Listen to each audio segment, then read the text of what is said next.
They laughed behind her back. They whispered those cruel words when she walked by, hot, but dumb. No one cared about her struggles, her dreams, or the heart she carried.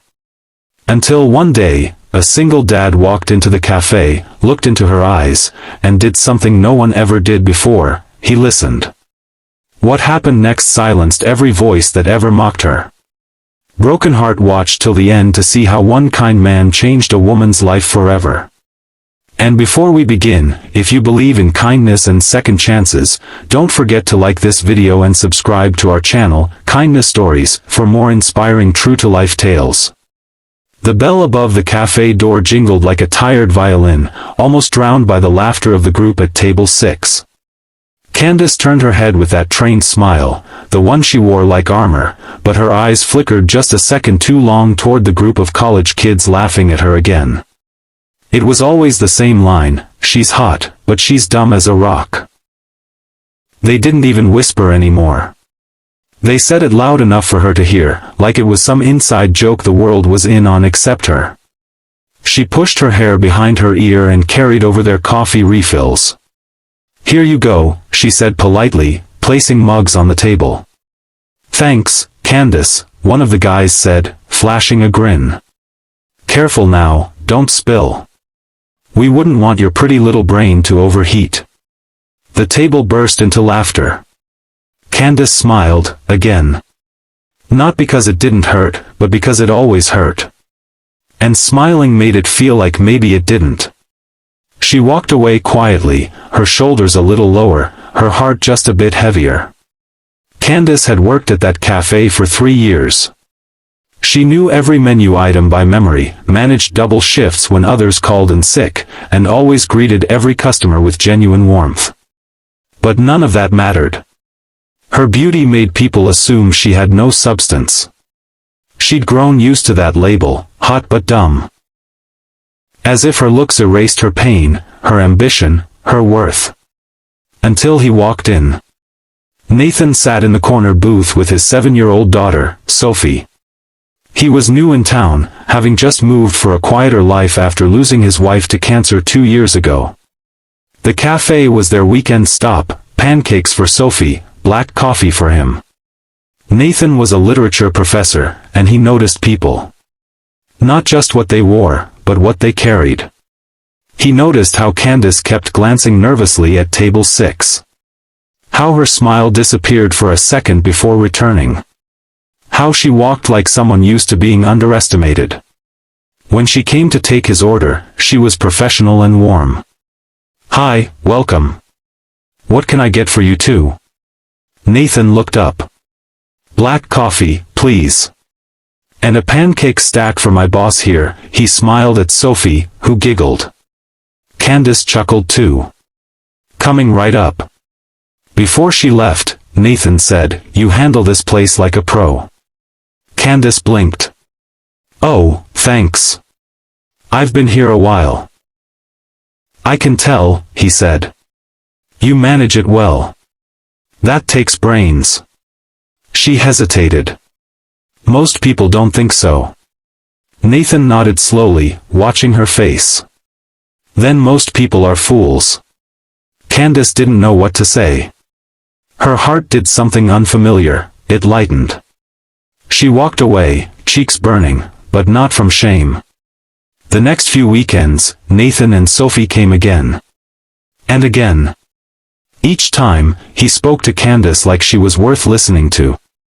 He asked about the cafe, about how she learned to handle so many customers with calm. She told him she'd never finished college, had to drop out when her mom got sick. She'd been saving up ever since, dreaming of going back. Nathan listened, never judging. Instead, he told her, that's not failure. That's love. He encouraged her to apply for night school. Told her about scholarships.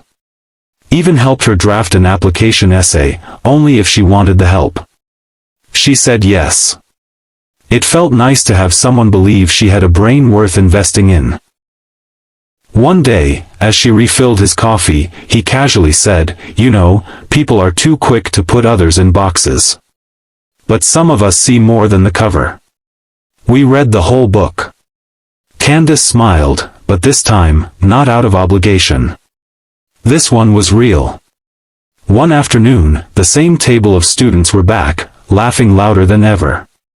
One of the guys stood up, pretended to accidentally bump into Candace, causing her to spill some coffee on her apron. "Oh no," he mocked. "You okay, sweetheart? That brain of yours still functioning?" Candace froze, lips trembling.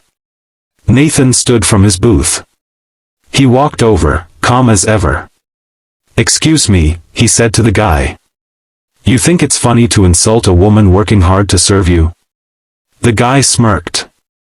"It's just a joke, man. Chill." Nathan leaned forward slightly. "I'm a literature professor. I know the power of words. And what you said wasn't a joke. It was ignorance, dressed in arrogance." Silence fell over the table. "You think calling someone dumb makes you smart? She's managed this cafe better than any team I've seen. She works twice as hard as most people I know. And she's applying to college while supporting herself." Nathan's voice was still calm. "So next time you want to impress your friends, try doing it with kindness. Not cruelty." The guy looked away, embarrassed. No one laughed this time. Candace stared at Nathan, stunned. No one had ever stood up for her like that. Not with such class. Not with such quiet strength. For the first time, she didn't feel hot but dumb. She just felt seen. That moment stayed with Candace like a flame in the dark, when Nathan stood up for her and reminded the world that true intelligence wasn't about books or degrees, it was about kindness, grace, and strength. Something shifted inside her that day. For the first time in years, she saw herself not as a pretty face with no future, but as someone worth investing in. A week later, she filled out her college night school application, the one she had folded and thrown away more than once. But this time, she had Nathan's words echoing in her heart. "You're not dumb. You're the kind of woman who just needs someone to see her light." To her surprise, she was accepted.